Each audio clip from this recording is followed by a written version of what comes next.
Olá, seja muito bem-vindo. Vamos juntos conferir o que foi notícia nos esportes durante essa semana. Olha só, em Paris, os praticantes de esportes aquáticos estão desafiando a gravidade no Rio Sena, graças ao e-foil. Essa prancha elétrica, equipada com uma hélice, se eleva acima da água assim que ganha velocidade, criando a sensação de voar bem acima da superfície. Vamos ver. Um voo sobre o Rio Sena. Em Paris, os praticantes de esportes aquáticos desafiam a gravidade em um dos principais cartões postais da cidade, graças ao e-foil.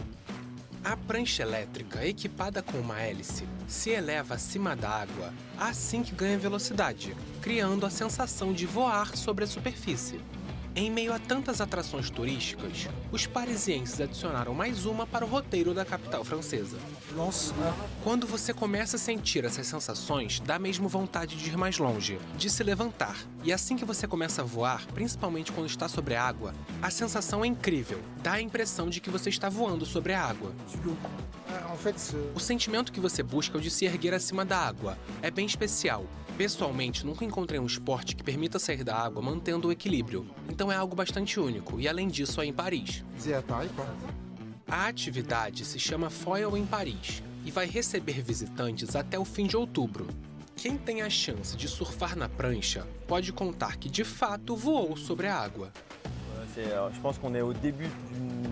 Acho que estamos no começo de uma aventura que a partir de hoje vai permitir que os parisienses aproveitem ao máximo o Sena. Estamos orgulhosos de estar entre os primeiros a apresentar aos parisienses a água de uma forma diferente de apenas nadar, por meio de uma atividade aquática única, que mais uma vez não tem impacto ambiental, não faz barulho, não incomoda ninguém.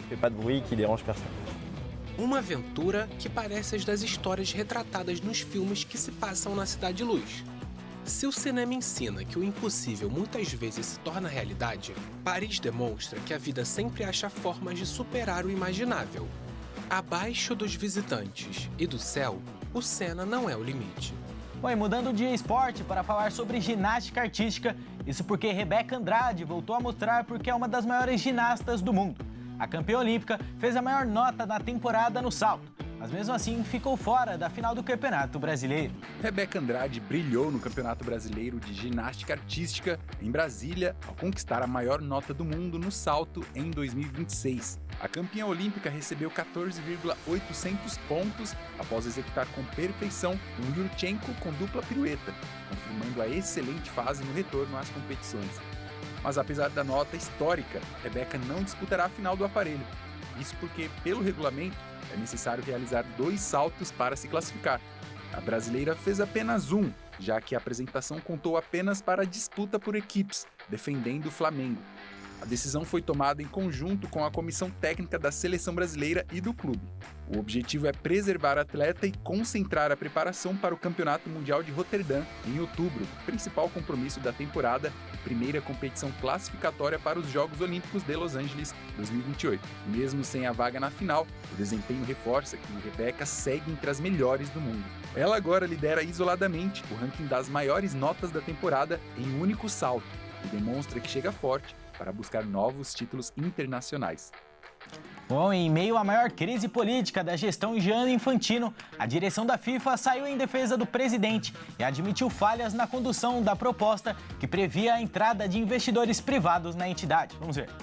Em um extenso comunicado, a direção da Federação Internacional de Futebol reconheceu que foram cometidos erros após o vazamento da proposta para os meios de comunicação e que vai assumir o compromisso de zelar para que não voltem a ocorrer.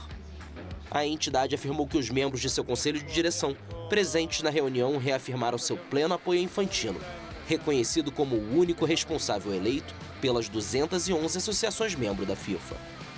O documento foi publicado horas depois da reunião, realizada na sede da entidade para a África, no complexo Mohamed VI, em Salé, perto de Rabat. À frente da FIFA há 10 anos, Infantino multiplicou os projetos de grande alcance, até chegar a anunciar, na semana passada, sua intenção de criar uma sociedade externa, a FIFA Forward Enterprise, para gerir as atividades comerciais do organismo e torneios como as Copas do Mundo, com a entrada de investidores privados. Apresentado de surpresa, depois de ter sido revelado pela imprensa, o projeto acabou sendo retirado diante da oposição de numerosos atores do futebol, entre eles a UEFA, Confederação Europeia, e a CONCACAF, Confederação de Futebol da América do Norte, Central e Caribe. Vários altos dirigentes da FIFA se distanciaram de Infantino nos últimos dias, entre eles Arsène Wenger, atual diretor de desenvolvimento do futebol mundial dentro da entidade, o secretário-geral Matthias Grafström e o principal assessor de Infantino, Carlos Cordeiro. De fora do mundo do futebol, o primeiro-ministro do Canadá, Mark Carney, cujo país foi um dos anfitriões da Copa do Mundo deste ano, e o homólogo britânico Andy Burnham criticaram o dirigente. Por enquanto, Infantino é o único candidato para as eleições que vão definir o próximo a comandar a FIFA, votação que vai acontecer em março de 2027. O suíço italiano precisa da maioria das 211 federações-membro para obter um novo e último mandato de 4 anos. Até o momento, algumas poucas federações, Finlândia, País de Gales, Sérvia e Suécia, retiraram oficialmente o apoio a ele. E ainda sobre esse assunto, a pressão sobre Gianni Infantino aumentou ainda mais após a Federação Norueguesa de Futebol pedir a renúncia do presidente da FIFA, ampliando a crise que já opõe o dirigente a parte das principais entidades do futebol mundial. A Federação Norueguesa de Futebol quer que Gianni Infantino renuncie à presidência da FIFA. Nesta sexta-feira, a presidente da NFF, Liz Klaveness, citou 3 motivos: o projeto abortado de abertura a investidores privados, o fim da suspensão ao americano Balogun durante a Copa do Mundo de 2026, após a intervenção de Donald Trump, e a atribuição pela FIFA de um autodenominado Prêmio da Paz ao presidente dos Estados Unidos. Ele não conta com a confiança institucional necessária para dirigir a FIFA de forma estável nestes tempos. Não há retorno para Gianni Infantino. A comunidade internacional do futebol está muito dividida, e agora precisamos da oportunidade de nos unir. Por isso, vamos pedir ao presidente da FIFA que renuncie. Há vários anos, a Federação Norueguesa está na linha de frente das críticas a Infantino, presidente da FIFA desde 2016, e por enquanto o único candidato às eleições previstas para março de 2027. O fracassado projeto de abrir a FIFA a investidores privados foi a gota d'água. Os pedidos de desculpas não aliviaram a pressão sobre o presidente da Federação Internacional de Futebol. Na quinta-feira, a UEFA, a Confederação Europeia, manteve sua ameaça de boicote às competições da FIFA, indicando que perdeu a confiança na presidência de Infantino. Já a sul-americana Conmebol, que foi a primeira confederação a anunciar seu respaldo à sua reeleição, questionou as reiteradas ações unilaterais da mais alta autoridade do esporte, sem mencionar diretamente os dirigentes. A CONCACAF, que reúne 35 federações da América do Norte, América Central e Caribe, filiadas à FIFA, acompanhou a UEFA em suas críticas contra a iniciativa de privatização. O Comitê Executivo da Confederação Africana de Futebol reafirmou por unanimidade seu apoio a Infantino na quinta-feira, e também lhe agradeceu seu apoio constante ao futebol africano ao longo dos anos. Para ser reeleito, ele vai precisar da maioria dos 211 votos dos membros da instituição. Bom, e agora sim, saindo desse assunto da FIFA, indo para o mercado da bola do futebol, que segue agitado principalmente na Espanha. Real Madrid e Barcelona seguem a todo vapor tentando se reforçar para a próxima temporada. Entre renovações, chapéu e chegada de um bola de ouro, as notícias não param por lá. A novela entre Real Madrid e Vinícius Júnior chegou ao fim. O clube espanhol acertou a renovação do contrato do atacante. O brasileiro aceitou a oferta do Real após uma longa negociação. As partes chegaram a um acordo até 2032. Vinícius Júnior chegou na Espanha em 2018, após ser revelado no Flamengo. Agora tem seu contrato renovado e completará uma década no maior campeão europeu, onde conquistou o FIFA The Best em 2024 e dos 14 títulos do jogador no período. 2 Ligas dos Campeões, 3 Mundiais de Clube, 2 Supercopas da UEFA, 3 Campeonatos Espanhóis, 1 Copa do Rei e 3 Supercopas da Espanha. Além da renovação de Vinícius Júnior, o Real Madrid também queria reforçar sua equipe com o atleta bola de ouro e atual campeão da Copa do Mundo, o volante Rodri. O atleta tinha um acerto inicial com os merengues, mas as negociações se arrastaram. E com isso, o Barcelona se aproveitou e está muito perto de dar um chapéu no seu maior rival e acertar com o espanhol. Para a transferência ser concretizada, falta apenas o acerto do Barcelona com o Manchester City, clube que detém os direitos de Rodri. A negociação deve custar aos cofres do clube catalão mais de 50 milhões de euros, cerca de 293 milhões de reais na cotação atual. E ainda no assunto mercado da bola, depois da Copa do Mundo, o atacante Endrick deve estar de saída do Real Madrid. Ainda sem espaço, o jovem atacante deve receber propostas oficiais nos próximos dias. De volta ao Real Madrid, o atacante Endrick voltou a ter seu nome especulado no mercado europeu. A passagem pelo Lyon deixou uma boa impressão e grandes clubes do continente já demonstram interesse no brasileiro. Após disputar a Copa do Mundo, Endrick se reapresentou ao Real Madrid.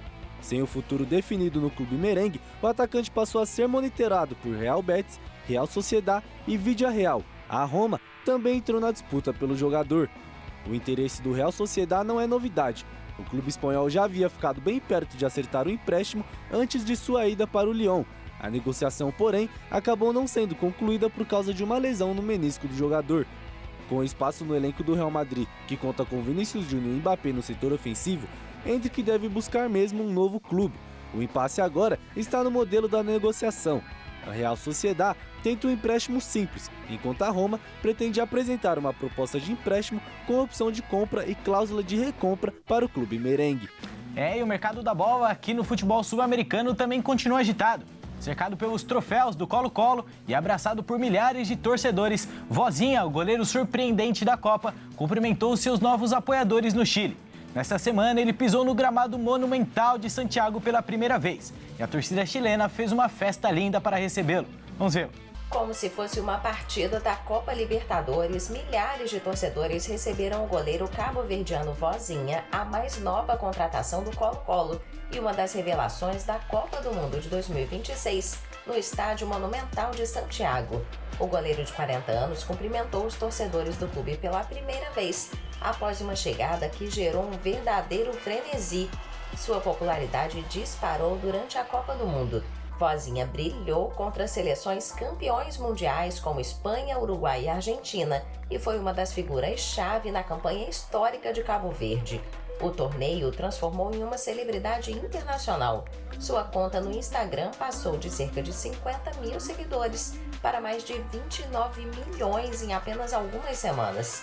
Vozinha vestirá a camisa número 29 e poderá estrear diante de seus novos torcedores no dia 16 de agosto, em meio a uma expectativa raramente vista para um reforço internacional no futebol chileno. E agora falando do mercado da bola aqui no Brasil, o Flamengo está perto de acertar a contratação de Luiz Henrique, que pertence ao Zenit da Rússia. O atacante deve chegar por um preço alto ao rubro-negro, recebendo o maior salário do elenco. O Flamengo deu mais um passo na negociação pelo atacante Luiz Henrique, da seleção brasileira, que pertence ao Zenit da Rússia. A proposta dos cariocas pelo atacante gira em torno de 30 milhões de euros, cerca de 178 milhões de reais. Na questão de valores, essa transferência ficaria atrás apenas de Lucas Paquetá na história do futebol brasileiro. O meia custou 45 milhões de euros ao Flamengo em janeiro deste ano. Já em salários, Luiz Henrique se tornaria o maior do elenco rubro-negro. Luiz Henrique conhece muito bem o futebol carioca. Foi revelado nas categorias de base do Fluminense, onde ficou até 2022 e foi transferido ao Real Betis da Espanha. Em 2024, retornou ao futebol brasileiro para atuar no Botafogo, conquistando a Conmebol Libertadores e o Brasileirão daquele ano. Ainda foi eleito o Rei da América, melhor jogador do continente. No ano passado, foi transferido ao Zenit. Jogando no futebol russo, marcou 7 gols e deu 5 assistências em 46 jogos. Nesse ano, foi convocado por Ancelotti para estar na Copa do Mundo, onde disputou o jogo da estreia contra o Marrocos, entrando na segunda etapa. E o futebol feminino não fica para trás. Uma brasileira foi vendida por um preço recorde na história. O Barcelona contratou a Caroline, atacante brasileira que vem sendo destaque na Europa. A equipe espanhola desembolsou cerca de 7 milhões de reais pela brasileira, que chega com status de substituir uma das principais jogadoras que saiu do clube há pouco tempo. O Barcelona anunciou a contratação da atacante brasileira Caroline, do Manchester City e da seleção brasileira. Os valores pagos pelo atacante giram em torno de 1 milhão e 200 mil euros, cerca de 7 milhões de reais na cotação atual, tornando-se assim a contratação mais cara envolvendo uma jogadora brasileira.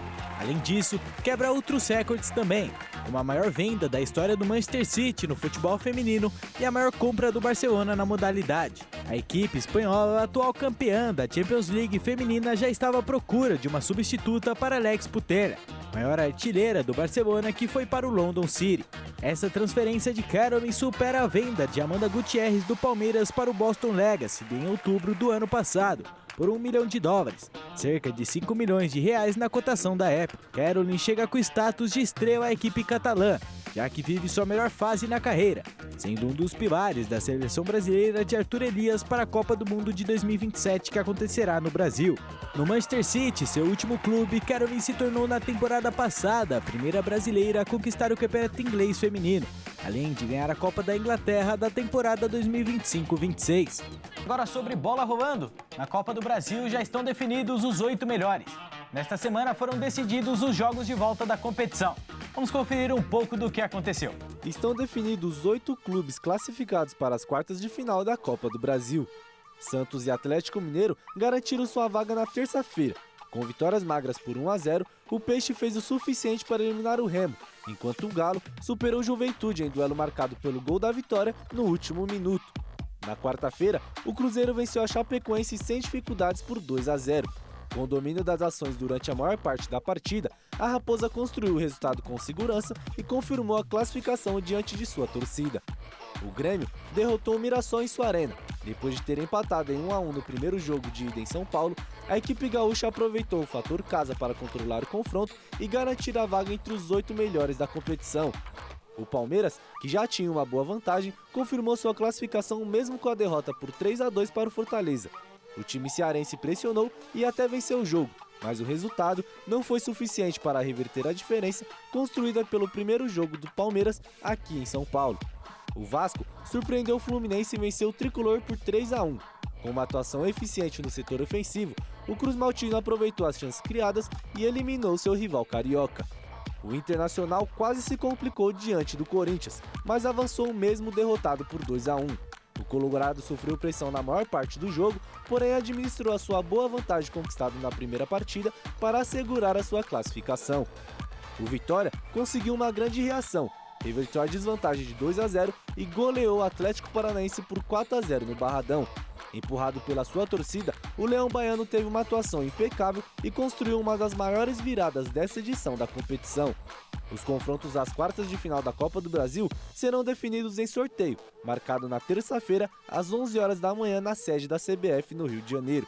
A Copa do Brasil volta ao calendário dos clubes ainda neste mês. A data base para os jogos de ida é do dia 26 de agosto.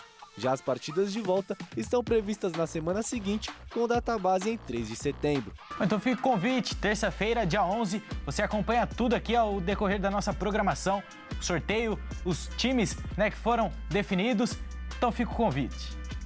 Bom, essa edição fica por aqui, eu te agradeço pela companhia, te desejo um ótimo final de semana. Até a próxima, tchau, tchau.